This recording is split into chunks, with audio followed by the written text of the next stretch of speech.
Hello, welcome. Sisday, Chivitsua. Glad to have you here with me today for Power Praise. Yes. And of course, I dedicate this to my dad, Donald Prevost, who was a very strong Christian. And so, yeah, he passed away a few years ago, but I dedicate the Power Praise show to him as well as to God's glory, of course. But he's the inspiration for this. So I'm going to do something a little new today. There's a book that really touched me. It's called Anatomy of the Spirit. So we'll sing some praise songs, and then I want to start reading that. We'll just see how far I get. So I'm not saying like chapter 1 or anything. I'm just saying part 1, part 2. And because it is an amazing book that parallels chakras, the Kabbalah tree of life, and Christian rites based on the Catholic Church, like baptism and things like that. But baptism, marriage, whatever, and how they actually kind of all line up, and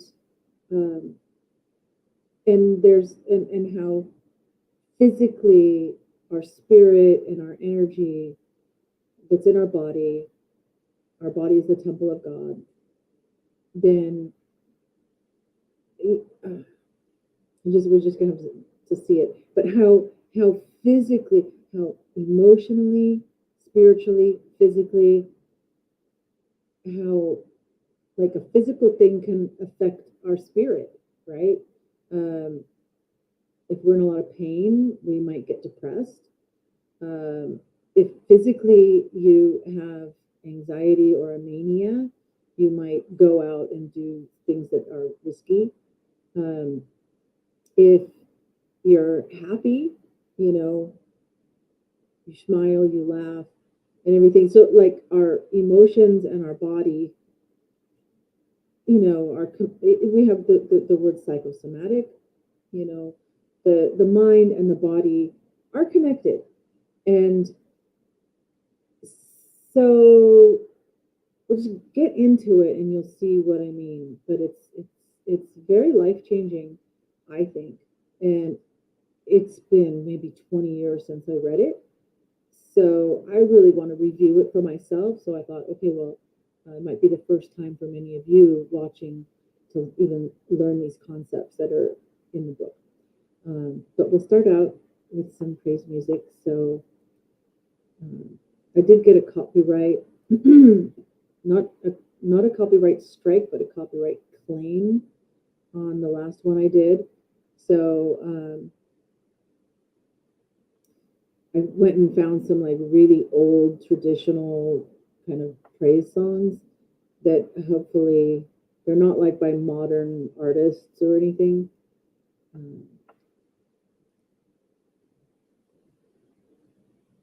So we'll just sing a couple and then we'll get into the book. Let's do this one first.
start singing.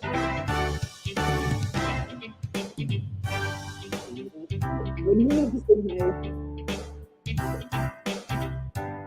Would I love to see you?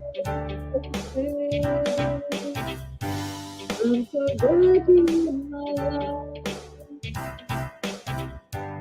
I'm so glad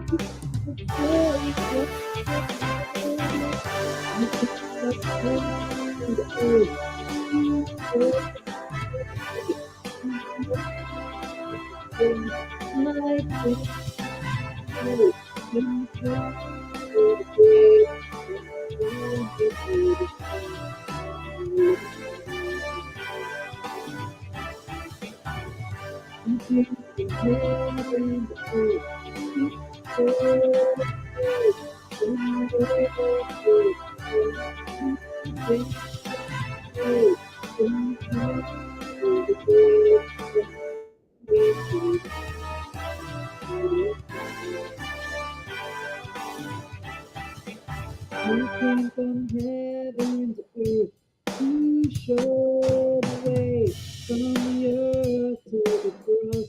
My death paid from the cross to the grave, from the grave to the grave.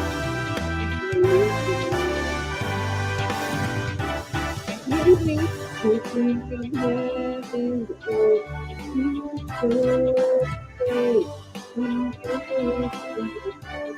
My death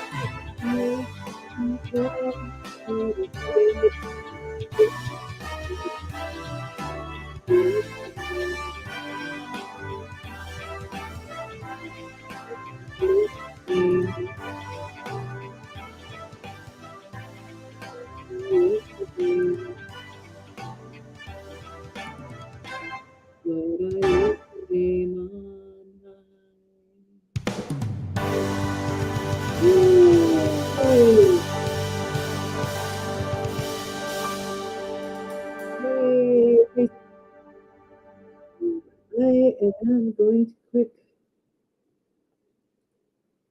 send a picture to my friend because I don't have time to write everything.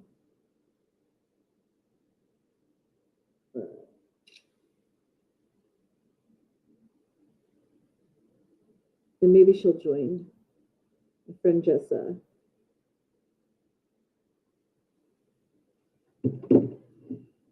All right. So we'll slow it down a little bit with As the Deer. I think it's another one where the key is like really. I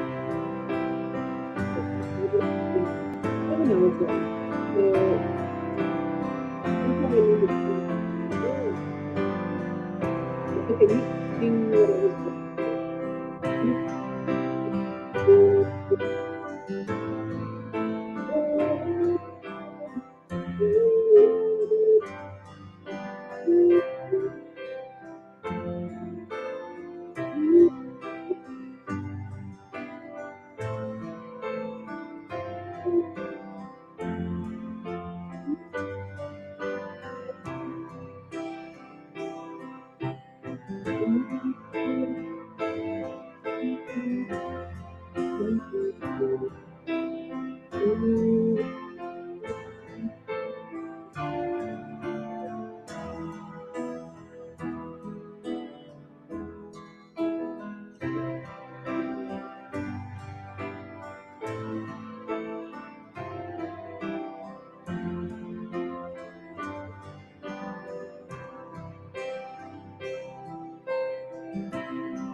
joining me singing that. So let's do one more and then we'll get into the book.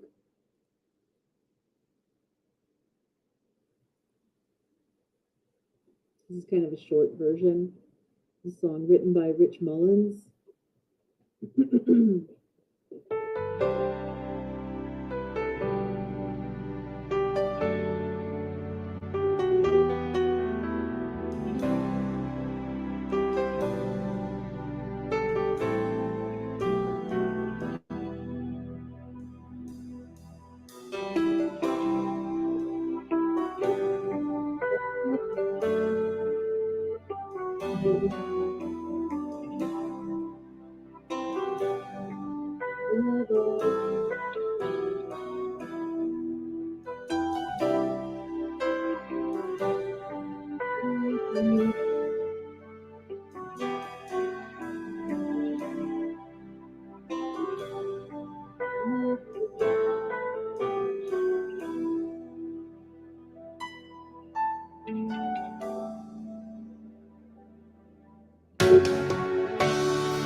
So now let me see if I can share this book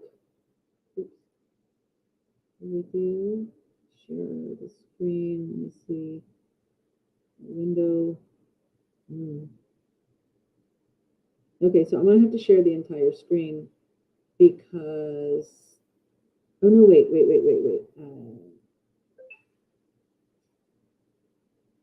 Let me see if there's okay. Slides, camera, file, slides. It's gonna be add a file from my computer. I can upload the PDF.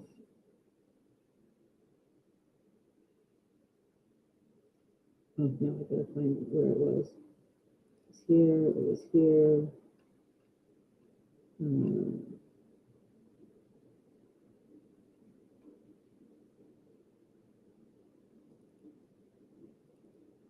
Goodness. Okay. All right. Choose a smaller file. Okay, so we will go back to just share the whole screen.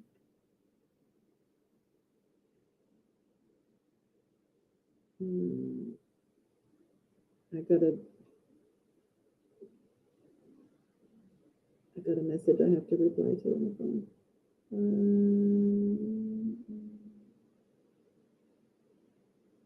Okay. So let's share the whole screen. Next week I'll have this smoother. And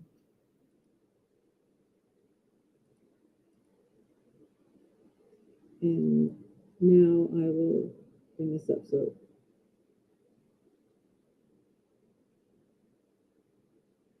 yeah, okay, you can see that. So this is the cover, Anatomy of the Spirit, the 7 Stages of Power and Healing by Caroline Myss.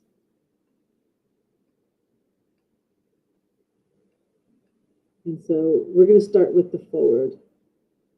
And you can see that okay? Yeah, if you want to read along. Let me see if I can probably make this bigger. And then how can I put one for? Okay, I guess I'll just have to go like that.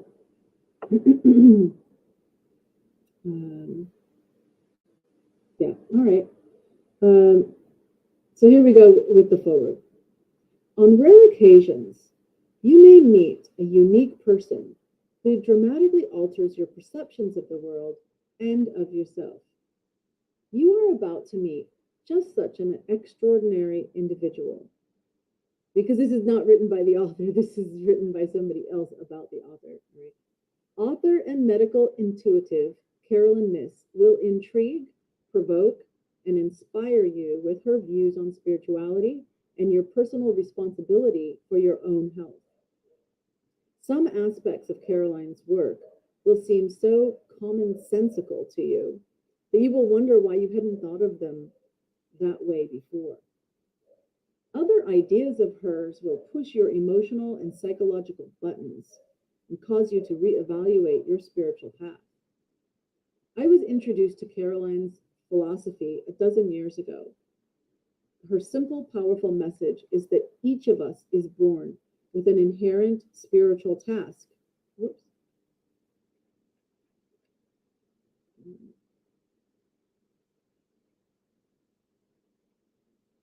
Okay. Okay, so each of us is born with an inherent spiritual task, a sacred contract to learn to use our personal power responsibly, wisely, and lovingly. For thousands of years, the concept that power corrupts and absolute power corrupts absolutely has dominated society. Authority and control, money and sex have provided the artificial trappings of power. A recent magazine article featuring John F. Kennedy Jr., for instance, emphasized that he had had more than adequate money and sexual security, but no power. The article then trivialized power by extending the popular illusion that JFK Jr. could somehow buy power by publishing a jet set magazine. If this is your own idea of power, be prepared to be shaken deeply by Anatomy of the Spirit, for Caroline offers a much deeper vision of true power, the power of the human spirit. There have been, throughout the ages, talented intuitives and mystics who have sensed the power centers of the human body. Alice Bailey, Charles W. Ledbetter, and Rudolf Steiner have all written in this field, but no one has captured the breadth and depth of our electromagnetic spiritual framework as well as Caroline. Never before has the anatomy of the spirit been so powerfully revealed. Herein lies the foundation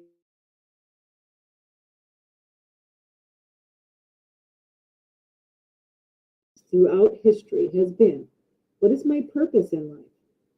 Caroline answers this question simply and profoundly. One's purpose is to live in a manner that is consistent with one's spiritual ideals, to live the golden rule every moment of one's life, and to live every thought as a sacred prayer. It is simple, but far from easy. Imagine for one moment that you have entered a room filled with people and that you know instantly how uncomfortable you feel.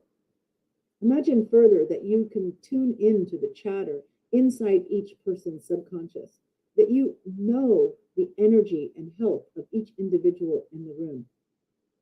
Even more important, imagine that you know in detail about your own energy and about every factor that is draining your intellectual, physical, and emotional power. The basic wisdom transmitted in this book gives you the tools to begin to see your own and others' energy.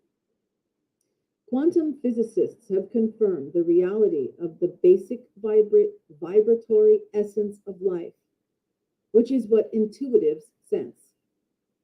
Human DNA vibrates at a rate of 52 to 78 gigahertz, billions of cycles per second.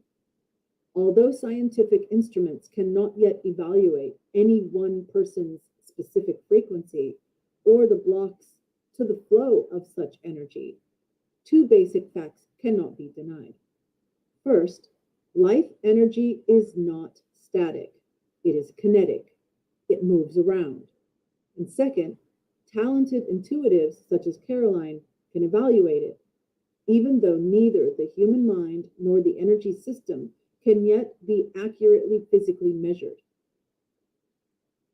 Which this may have changed since this was written, because there's been a lot of science developed since that, like quantum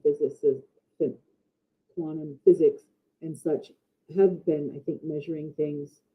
And I think that they can actually now make medicines like that vibrate, that have the frequency for one specific person and for them. I think there's, Google it, there's stuff about this. Indeed, in my 25 years of work with intuitives throughout the world, none has been as clear or accurate as Caroline. Caroline tunes into the subtle energy of our systems and reads the language of our electromagnetic being. Her diagnosis repeatedly document the effects of emotional energy, past and present, on physical health. She senses deep and traumatic experiences, beliefs, and attitudes that alter the frequencies of cells and the integrity of our energy system. She reads our spirits, which are ultimately our true power. In this book, you will find detailed information on the 7 power centers of your body. These centers are critical regulators of the flow of life energy. They represent the major biological batteries of your emotional biography. Your biography becomes your biology. If you learn nothing else from this work, this fact alone will be useful for you. You will also learn how to avoid being sapped or zapped by your own attachments or by other people's negative energy, how to secure your sense of self and honor so that your personal power base is not eroded by the false symbols of power, money, sex, and external authority, and how to develop your own intuitive abilities. The Anatomy of the Spirit presents an exciting new ecumenical way to understand the 7 energy centers of the body. It integrates Judaic, Christian, Hindu, and Buddhist concepts of power into 7 universal spiritual truths. As Caroline writes, the universal jewel within the 4 major religions is that the divine is locked into our biological system. We are created in the image of God. Sidebar. Continuing. The divine is locked into our biological system in 7 stages of power that lead us to become more refined and transcendent in our personal power. You will be transformed forever by the power of this merging of the metaphysical meaning of the Christian sacraments, the Kabbalah, and the chakras. Knowledge is power, and the knowledge presented in this book is the key to personal power. Remember that in the Bible, I believe in the Old Testament, I don't remember exactly where, it says, "My people perish for lack of knowledge." This book presents the essence of alternative medicine with a clarity that will inspire you to live your spiritual ideals and that will awaken you to the miracles of self-healing. I am delighted to have been present during the long gestation of this seminal work. My life has been enriched by this knowledge beyond my dreams. May yours be equally graced by Caroline's wisdom. And this was written by C. Norman Sheely, an MD and PhD, founder of the Sheely Institute for Comprehensive Healthcare, founding president of the American Holistic Medical Association, research and clinical professor of psychology of the Forrest Institute of professional psychology and the author of Miracles Do Happen. And then we have a poem or a prayer. God, be in my head and in my understanding. God, be in my eyes and in my looking. God, be in my mouth and in my speaking. God, be in my tongue and in my tasting. God, be in my lips and in my greeting. God, be in my nose, in my smelling and hailing. God, be in my ears and in my hearing. God, be in my neck and in my humbling. God, be in my shoulders and in my bearing. God, be in my back and in my standing. God, be in my arms and in my reaching, receiving. God, be in my hands and in my working. God, be in my legs and in my walking. God, be in my feet and in my grounding. God, be in my joints and in my relating. God, be in my guts and in my feeling. God, be in my bowels and in my forgiving. God, be in my loins and in my swiving, old word. God, be in my lungs and in my breathing. God, be in my heart and in my loving. God, be in my skin and in my touching. God, be in my flesh and in my paining or pining. God, be in my blood and in my living. The life is in the blood. God, be in my bones and in my dying. God, be at my end and at my reviving. This is an extended from the traditional prayer by Reverend Jim Cotter and printed in his book Prayer at Night by Cairns Publications in Sheffield, England in 1988. Okay. So now let's continue this evening with the preface.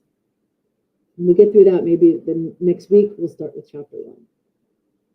So, preface, becoming medically intuitive. In the autumn of 1982, after ending my career as a newspaper journalist and obtaining a master's degree in theology, this is Caroline speaking first person. I joined forces with 2 partners to start a book publishing company called Still Point. We published a book about healing methods that were alternatives to established medicine. Despite my business interest in alternative therapies, however, I wasn't the least bit interested in becoming personally involved in them. I had no desire to meet any healers myself. I refused to meditate. I developed an absolute aversion to wind chimes, New Age music, and conversations on the benefits of organic gardening. I smoked while drinking my coffee by the gallon, still fashioning myself after an image of a hard-boiled newspaper reporter. I was not at all primed for a mystical experience. Nonetheless, that same autumn, I gradually recognized that my perceptual abilities had expanded considerably. For instance, a friend would mention that someone he knew was not feeling well, and an insight into the cause of the problem would pop into my head. I was uncannily accurate. The word of it spread through the local community. Soon, people were phoning at the publishing company to make appointments for an intuitive assessment of their health. By the spring of 1983, I was doing readings for people who were in health crises and life crises of various kinds, from depression to cancer.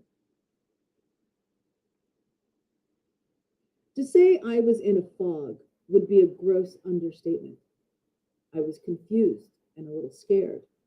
I could not figure out how I was getting these impressions. They were, and still are, like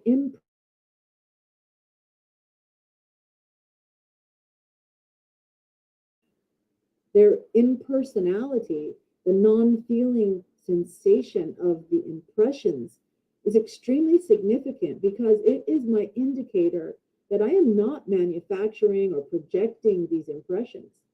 It's like the difference between looking through a stranger's photograph album in which you have emotional attachments to no one, and looking through your own family photo album. The impressions are clear but completely unemotional. Because I also didn't know how accurate my impressions were, after a couple of months of consultations, I found myself dreading each appointment intensely, feeling each was a high-risk experience. I got through the first 6 months only by telling myself that using my medical intuition was a bit of a game. I got excited when I made an accurate hit because, if nothing else, an accurate hit meant my sanity was intact. Even so, each time I wondered, will it work this time? What if no impressions show up? What if I'm wrong about something? What if someone asks me something I can't answer? What if I tell someone she's healthy only to learn later that she's had a terminal diagnosis? And above all, what's a journalist, theological student turned publisher doing in this borderline occupation in the first place? I felt as if I were suddenly responsible for explaining the will of God to dozens of sad, frightened people without any training. Ironically, the more these folks wanted insight into what God was doing to them, the more I wanted insight into what God was doing to me. The pressure I felt finally resulted in years of migraine headaches. I wanted to carry on as if my emerging skill were no different from a talent for baking, but I knew better. Having grown up Catholic and studied theology, I was keenly aware that transpersonal abilities led one inevitably to the monastery or to the madhouse. Deep in my soul, I knew that I was connecting with something that was essentially sacred. And that knowledge was splitting me in two. On the one hand, I feared that I would become incapacitated, like mystics of old. On the other, I felt destined for a life in which I would be evaluated and judged by believers and skeptics. No matter how I envisioned my future, however, I felt I was headed for misery. But I was fascinated by my newfound perceptual ability, nonetheless, and was compelled to keep on evaluating people's health. In these early days, the impressions I received were mainly of a person's immediate physical health and the related emotional or physiological stress. But I could also see the energy surrounding that person's body. I saw it filled with information about that person's history. And I saw that energy as an extension of that person's spirit. I began to realize something I had never been taught in school, that our spirit is very much a part of our daily lives. It embodies our thoughts and emotions, and it records every one of them, from the most mundane to the visionary. Although I had been taught, more or less, that our spirit goes either up or down after death, depending on how virtuously we have lived, I now saw that our spirit is more than that. It participates in every second of our lives. It is the conscious force that is life itself. I carried on with my health readings on a sort of automatic pilot until one day my ambivalence toward my skill was resolved. I was in the middle of a session with a woman who had cancer. The day was hot and I was tired. The woman and I sat facing each other in my small office at Still Point. I had completed her evaluation and was hesitating for a moment before sharing it with her. I knew she was going to ask me why this catastrophe had happened to her, and I felt irritated by my responsibility of answering her. Sure enough, as I opened my mouth to speak, she reached over, put her hand on my leg, and asked, "Caroline, I know I have a serious cancer. Can't you tell me why this is happening to me?" My indignation rose to meet the hated question, and I almost snapped. "How would I know?" She almost snapped, when suddenly I was flushed with an energy that I had never felt before. It moved through my body as if it were pushing me aside in order to make use of my vocal cords. I could no longer see the woman in front of me. I felt as if I had been shrunk down to the size of a dime and ordered to stand watch from inside my head. A voice spoke through me to this woman. "Let me walk you back through your life and through each of the relationships of your life," it said. "Let me walk with you through all the fears you've had, and let me show you how those fears controlled you for so long that the energy of life could no longer nurture you." This presence escorted this woman through every detail of her life, and I mean every detail. It recalled the smallest of conversations for her. It recounted moments of great loneliness in which she had wept by herself. It remembered every relationship that had held any meaning for her.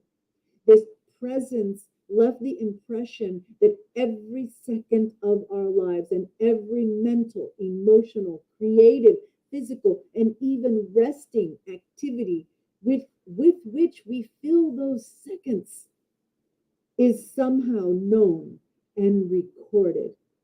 Every judgment we make is noted. Every attitude we hold is a source of positive or negative power for which we are accountable. I was awestruck by this experience.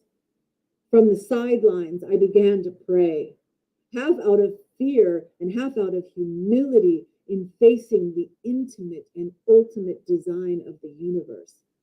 I had always assumed that our prayers are heard, but I had never been quite sure how. Nor had I figured with my simple human reasoning how any system, even a divine one, could keep track of everyone's needs, giving requests for healing priority over, say, requests for financial assistance. I was unprepared for this sacred spectacle in which every second of life is lovingly held to be of great value. As I prayed, still only an observer, I asked that this woman remain completely unaware that it was not I who was speaking to her. Since I couldn't have answered her question, "Why do I have cancer?" I also couldn't have explained how I knew details about her past. As soon as I released that prayer, I was again looking directly into her face.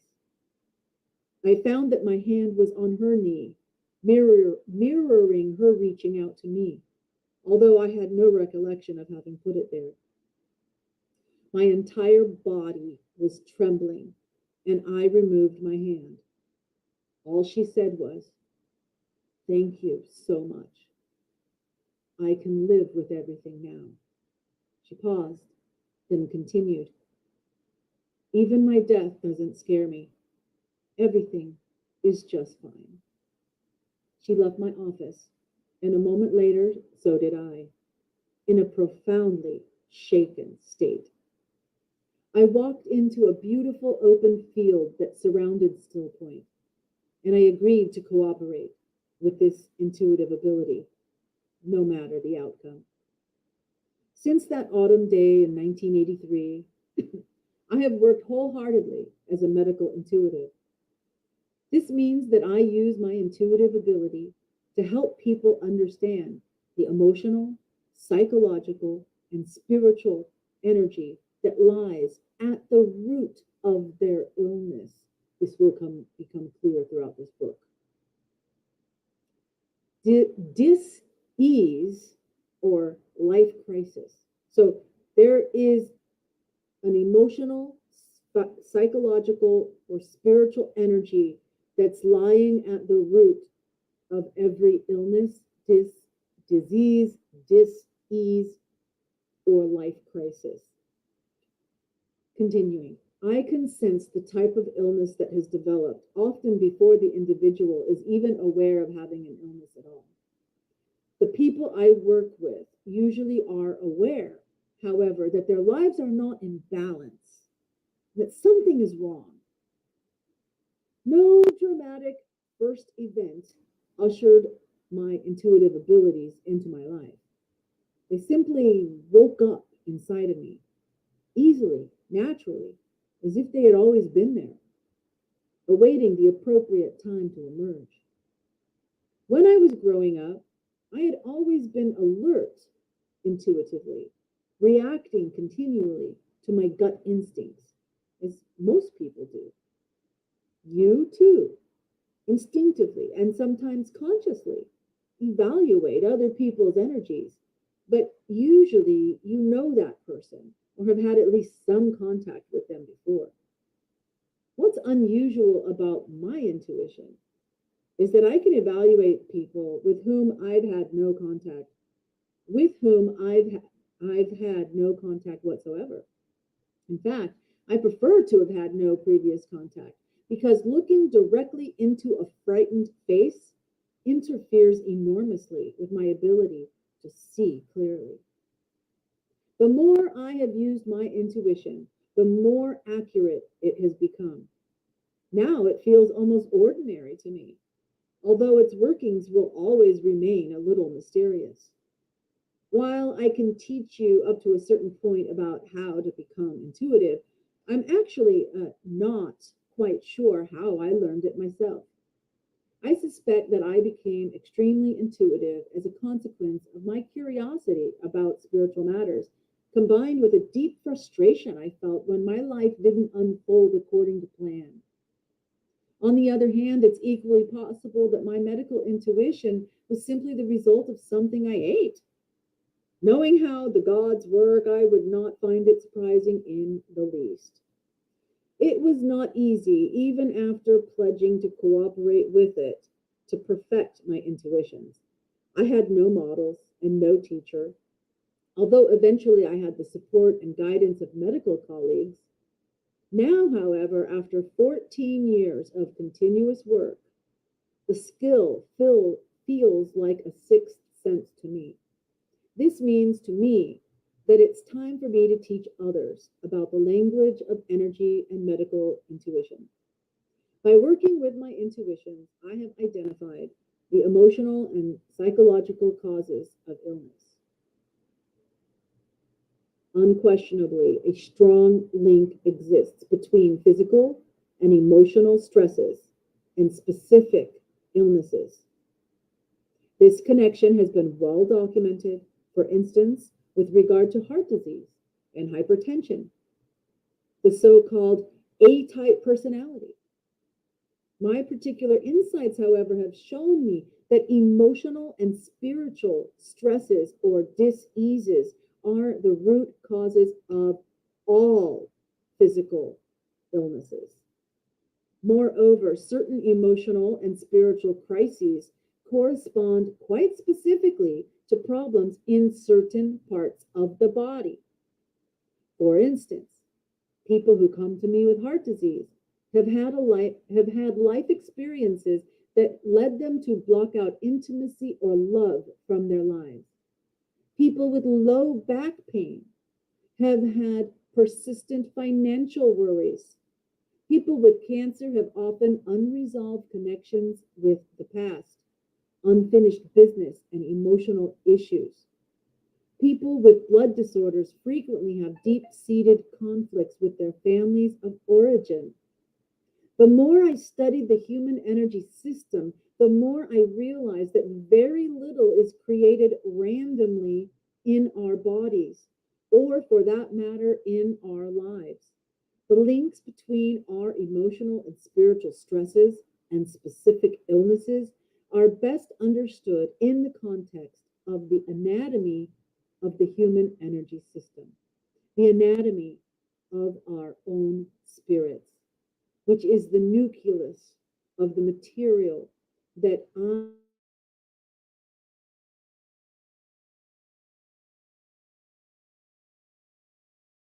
of this book. Being medically intuitive has helped me learn not only about the energy causes of disease, but about the challenges we face in healing ourselves. Of great significance to me was the realization that healing does not always mean that the physical body recovers from an illness.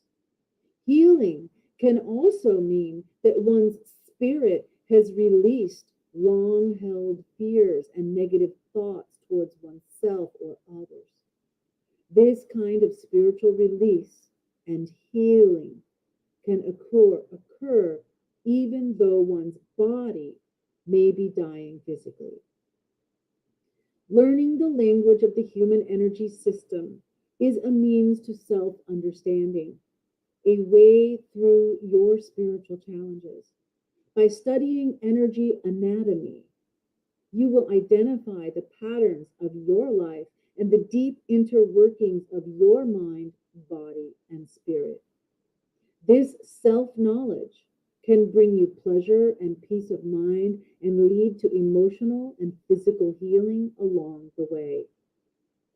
This introduction to medical intuition is the summation of my 14 years of research into anatomy and intuition, body and mind, spirit and power. In its pages, I teach you the language of energy with which I work. By gaining a fluent knowledge of energy anatomy, you will also become aware of your body as the manifestation of your own spirit. You will be able to read your own body like a scripture. Understanding the language of energy enables you to see your own spirit in your body and to understand what generates it and makes it and you strong. The language of energy will give you a new view of your personal power. You will also learn what weakens your spirit and personal power so that you can stop further loss of energy. Using the language of energy and understanding the human energy system will help you have clearer intuitive impressions by giving you body-based concrete reference. Reference? Is that a word? Is it supposed to be references? Is that a, you can look that up in a dictionary. Concrete reference that take the edge off of the sensation that you are looking blindly into empty air for information. In this book, I draw on the deep, abiding ancient wisdom of several spiritual traditions, the Hindu chakras, the Christian sacraments,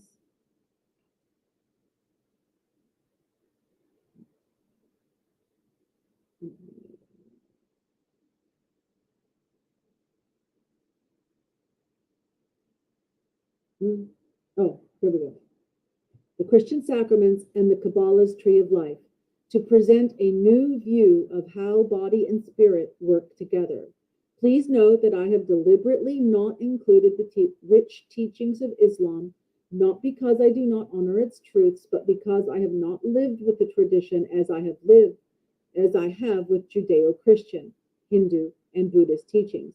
Therefore, I do not feel that I can write about Islam with any integrity. By learning to see your body and spirit in a way that draws on old truths, you can begin to develop your own tuition and to understand and manage your own spirit. While I had originally intended to focus this book simply on the human energy system, on the philosophy and practices of energy diagnosis and on medical intuition, I realized as I began writing that I could not accurately portray these energy concepts without this spiritual framework. I believe we are meant to understand our body minds as individual spiritual powers expressive of a greater divine energy. We are meant to discover both our personal power and our shared purpose for being alive within a spiritual context. We all share a type of physical body that becomes ill or heals for the same reasons. We also share emotional and psychological crises common to the human experience. Everyone fears abandonment, loss, and betrayal. Anger is as toxic within a Jewish body as it is within a Christian or Hindu body, and we are all drawn to love. When it comes to the health of our spirits and our bodies, we have no differences. Thus, the mind-body focus of this book is infused with the spiritual language of symbolic sight. Symbolic sight is a way of seeing and understanding yourself, other people, and life events in terms of universal archetypal patterns. Developing symbolic sight will enhance your intuitive ability because it will teach you a healthy objectivity that brings out the symbolic meaning of events, people, and challenges, and most especially, perhaps, the painful challenge of illness. Some symbolic sight lets you see into your spirit and your limitless potential for healing and wholeness. The people who attend my lectures and workshops are diverse.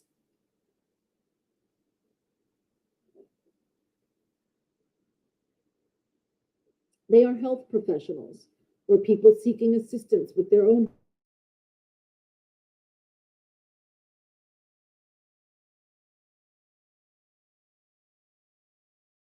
a common desire to understand the power of their spirits. They want to develop an internal clarity to their, they want to develop an internal clarity, their own intuitive voice.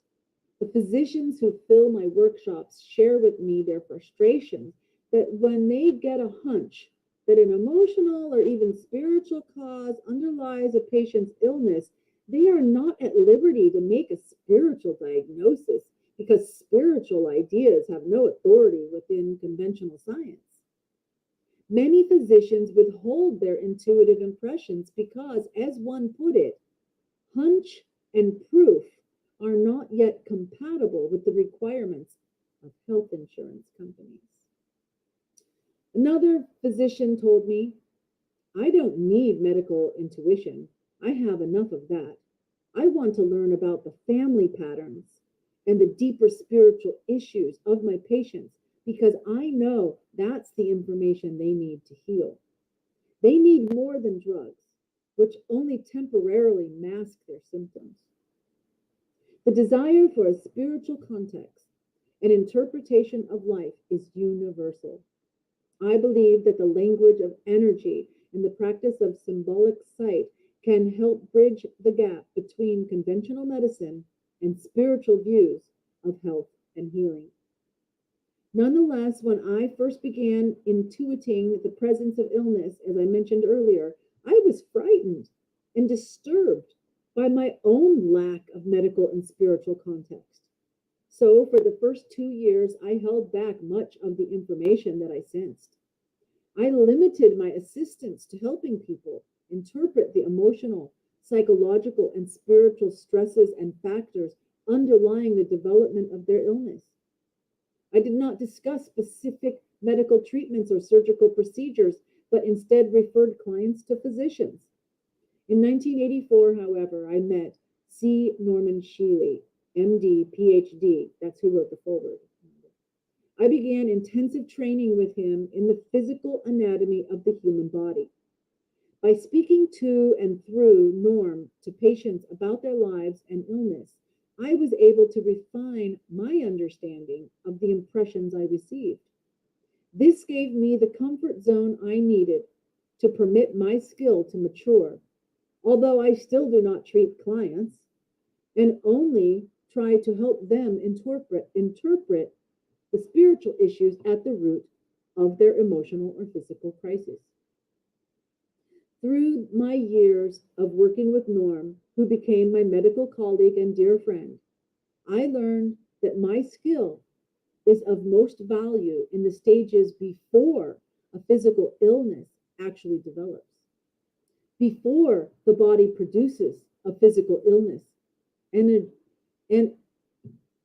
before the body produces a physical illness, energy indicators such as prolonged lethargy and depression tell us we are losing our vitality. People in such stages seek the advice of their physicians because they know they aren't feeling well. They are picking up signals that their bodies are losing energy. Frequently, however, medical tests indicate that nothing is wrong because they cannot yet identify anything happening at the physical level. Conventional medical tests have no way of measuring energy loss, and most physicians do not give credence to the idea of energy dysfunction. Yet new perplexing diseases that do not respond to conventional medical treatments are emerging continually. Some of them, like AIDS, can be diagnosed through conventional medical methodology, while others seem to develop as a result of the high voltage pace of our lives and our constant exposure to the electromagnetic energy from computers, satellite dishes, cellular phones, and the many other devices with which we are overloading our environment. Illnesses such as chronic fatigue syndrome and environmental disorders at present are unofficial illnesses. According to conventional medical standards, they lack an unidentifiable microbial cause. Yet they are most certainly official illnesses within the energy definition of health dysfunction, because their symptoms indicate that the patient is experiencing a loss of power in the energy field. Medical intuition can help physicians who understand the human body to be both a physical system and an energy system, who have a spiritual context for the human experience, to identify the energy state of a physical illness and treat the underlying cause as well as the symptoms. Treatment in the energy field can include an array of therapies such as psychological counseling, acupuncture, massage, and homeopathy. The essential ingredient for energy healing remains, however, the active involvement of the patient. No matter how urgently a medical intuitive warns of the probability of an illness, warnings do not heal. Action does. Nothing would please me more than to transmit my own intuitive skill to you immediately through my books and workshops, but it is only through years of practice that you will fully develop your own intuitions. The intuitive residency I did with Norm, a Harvard-educated neurosurgeon and founder of the American Holistic Medical Association, gave me my ability to work as a professional. Anyone can benefit from following the teachings in this book and improve one's intuitive clarity. But because a residency program is so essential to developing intuition fully, in the near future, Norm and I intend to help medically intuitive students do their residency programs at holistic health centers throughout the country. Norm and I hold a program on the science of intuition at his farm in Springfield, Missouri, which is aimed at teaching people to use intuition as a normal part of their perceptual skills. The idea of a medical intuitive residency program would have seemed fairly outrageous a decade ago. Yet, as a society, we have since become more and more open to medical treatments that use ancient knowledge of energy flow in and around the human body, including acupuncture, acupressure, and qigong, among others. As Larry Dossey, MD, writes in Meaning and Medicine, we need to practice Era 3 medicine, therapies that combine spiritual and physical, holistic and allopathic approaches to physical and emotional healing. I cannot help feeling that medical intuitives will eventually become essential members of healthcare teams, both in this country and around the world. The conventional medical world is on the brink of recognizing the link between energy or spiritual dysfunction and illness. It is inevitable that it will someday cross the divide between body and spirit. But in the meantime, we can help ourselves by building our own bridges to our spirit, by learning the language of energy and the skill of symbolic sight. Through this book, I hope that you will learn to think of yourself in the language of energy as vividly as you now see your physical body, and that you will begin to care for your spirit as consciously as you now care for your physical body. So that's going to be that, and we will continue reading next time. I'm going to stop sharing the screen. So I hope that reading that portion of the book just gave you a desire to learn more about this, because I can tell you when I first read it years ago, it really did change, it changed my understanding, because I already was interested in natural foods and health foods and things like this, and I already understood that the foods that we eat can affect healing and things, but and of course we know like that stress can cause headaches, or stress can cause your heart, right? So like these, and stress is like part of your energy, right? We're just talking about energy dysfunction and everything that can be stress. But as we go on and we learn about, like, if you think about in terms of the chakras, I think most people have heard of chakras, and the idea of acupuncture or acupressure is like chakras is the flow of your energy. And so like on my hand, if I massage right here, maybe it's gonna help my stomach, and if I massage over here, it's gonna help my heart or something, right? That there are pressure points on the body that affect different organs or different parts of your body, right? How it's all connected. And you know, for any, if you're Christian and thinking I'm going a little woo-woo, you know, it just comes to mind that God said, you know, I am fearfully and wonderfully made, right? Look that up in Google. I am fearfully and wonderfully made. You can see where it was in the Bible, but I know that's in there somewhere. I don't know who said it. I don't remember that bit. And we are, and we're created in His image. And so we have this spirit. And so you will learn, for example, if you have an issue in a relationship with your mother or your child or your sister or your brother or a lover or something, you know, or a boss, or you have these relationships with people, and you have trauma, right?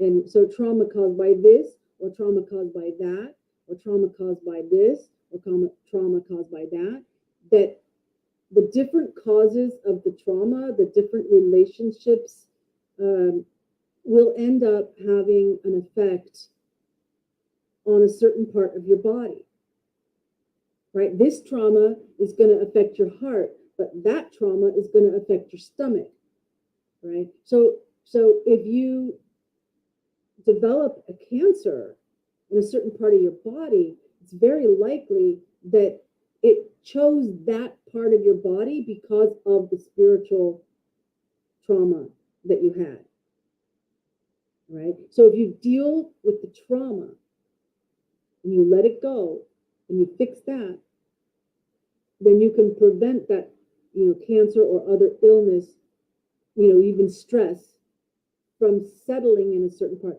Think about how some people will get an ulcer because of stress. Well, that's because they had a trauma in that, so their stress is manifesting in their body, in their stomach, because that's the area connected to whatever trauma.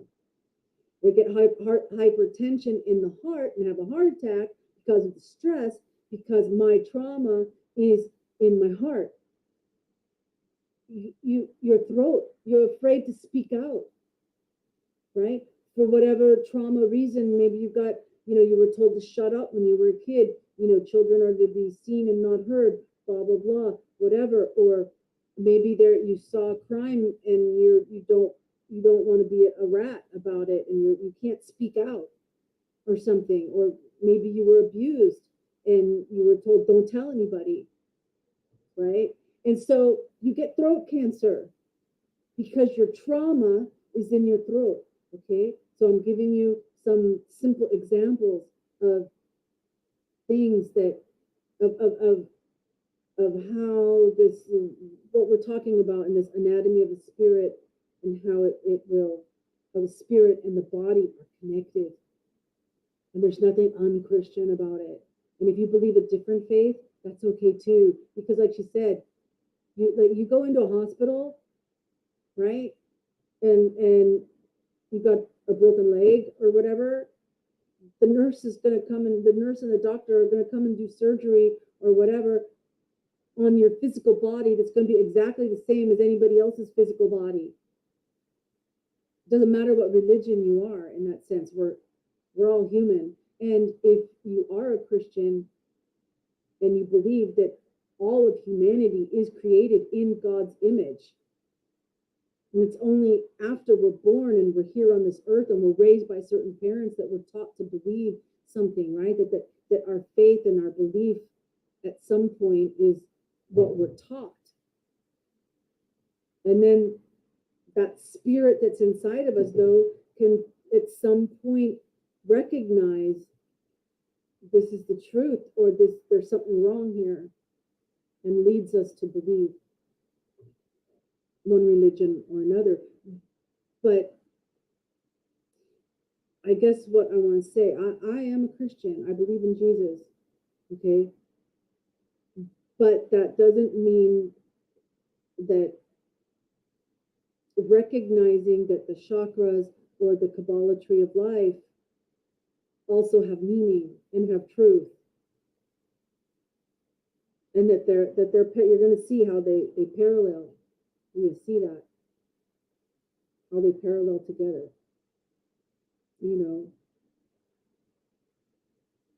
So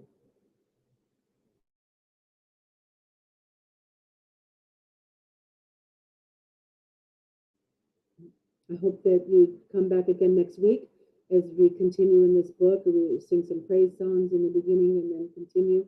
So let's close this with a prayer. Dear Heavenly Father, thank you so much for this ability with YouTube to be able to go live and share and praise and worship together, and share this knowledge that can help us be closer to you and take care of this temple that you've provided each of us with for our spirits to live in while we're here on this earth.